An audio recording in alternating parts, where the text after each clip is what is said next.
Շուտով ազգային բանակը կհամալրվի երիտասարդ սպայական կադրերով, ովքեր Վազգեն Սարգսյանի անվան ռազմական ինստիտուտի եւ Մարշալ Արմենակ Համբերյանցի անվան ռազմավիացիոն ինստիտուտի այս տարվա շրջանավարտներն են։ Եվ այս շաբաթ վերոնշյալ հաստատություններում կայացան շրջանավարտների ծառայողական վայրերի վիճակահանության գործընթացները։ Սպայական ուսադիրներ, այս մասին երազում է յուրաքանչյուր կուրսանտ եւ սրտի թրթիռով սպասում այն օրվան, երբ կտրվի իր ծառայողական կարիերայի մեկնարկը։ Ուշագրավ է, որ այս տարի հայկական զինուժի պատմության մեջ առաջին անգամ ռազմաուսումնական հաստատություն են ավարտում նաև իգական սեռի ներկայացուցիչները։ Անին ավարտում է մեկամյա սպայական դասընթացը։ Դեռ դպրոցական տարիներից զինվորական մասնագիտությունն Անիի համար գրավիչ է եղել։ Անշուշտ նպաստել են նաև ռազմագիտության դասաժամերը։ Տարիներ անց, երբ աղջիկներին եւս զինվորական մասնագիտություն ընտրելու հնարավորություն ընձեռվեց, անգամ երկու երեխաների մայր լինելու հանգամանքը չխանգարեց, որպեսզի իրագործի իր վաղեմի երազանքը։ Քաղաքացիական մասնագիտությունով ավարտել եմ Վանաձորի պետական մանկավարժական ինստիտուտի արվեստի կերպարվեստի եւ նկարչություն բաժինը։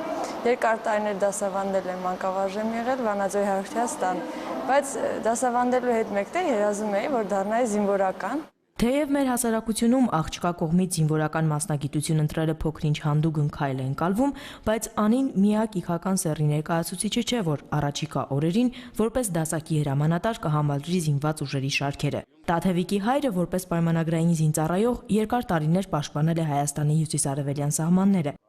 Ես ինքս կարող եմ ասել, որ ես կլինեմ բարեխիղճ ծառայող, իմ մասնագիտությանը նույնպես բարեխիղճորեն կվերաբերվեմ ու կաշխատեմ լինել պատասխանատու, աշխատասեր։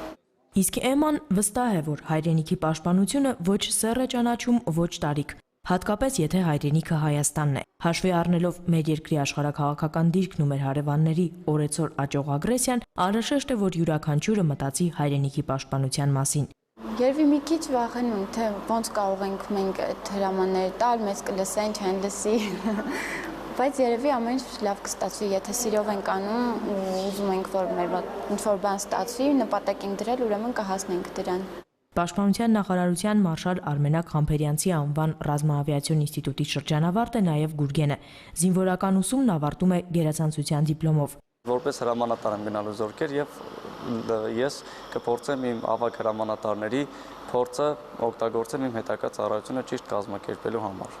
Լևոնն էլ ինստիտուտից իր հետ տանելու է մարտական ուղի անցած փորձառու զինվորական դասախոսների խորհուրդները։ Նա վստահ է, որ մարդկային վեհ հատկանիշներ, հզոր կամքի ուժ, մասնագիտական բարձր գիտելիքներ ունեցող երիտասարդ սպան կարող է եւ պարտավոր է հաջողություններ ունենալ մեր բանակում, որովհետեւ հենց այդ կերպ միայն կարող է եւ պետք է կազմակերպվի պետության պաշտպանությունը։ Հուսով եմ, որ իմ ստացած բոլոր գիտելիքները իսպաս կդնեմ մեր պետության զարգացմանը, մեր զինված ուժերի զարգացմանը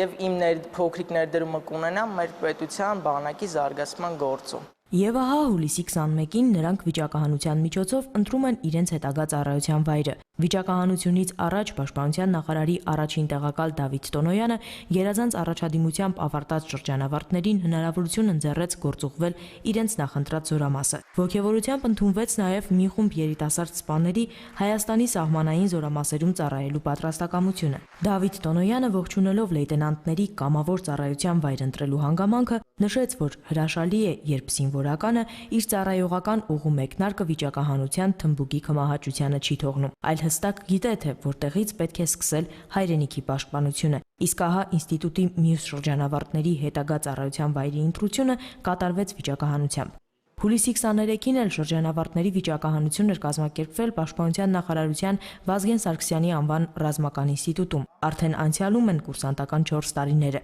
շուտով կհնչեն հրաժեշտի խոսքերը, բայց ամենագլխավորը անշուշտ առջևում է, չէ՞ որ կարևոր է, թե որտեղ եւ ինչպես կսկսվի զինվորական կարիերան։ Ցանկությունս միջև վիճակահանությանը մասնակցել եմ հյուսիսարևելյան Հայաստանի հյուսիսարևելյան զորամասներ կոնկրետ եւ վիճակահանության ժամանակ պատահական հենց վերցնելով այդ թուղթը այդ զորամաս։ Դե ինչ, մեզ մնում է բարի ու խաղաղ ծառայություն մաղթել մեր երիտասարդ սպաներին։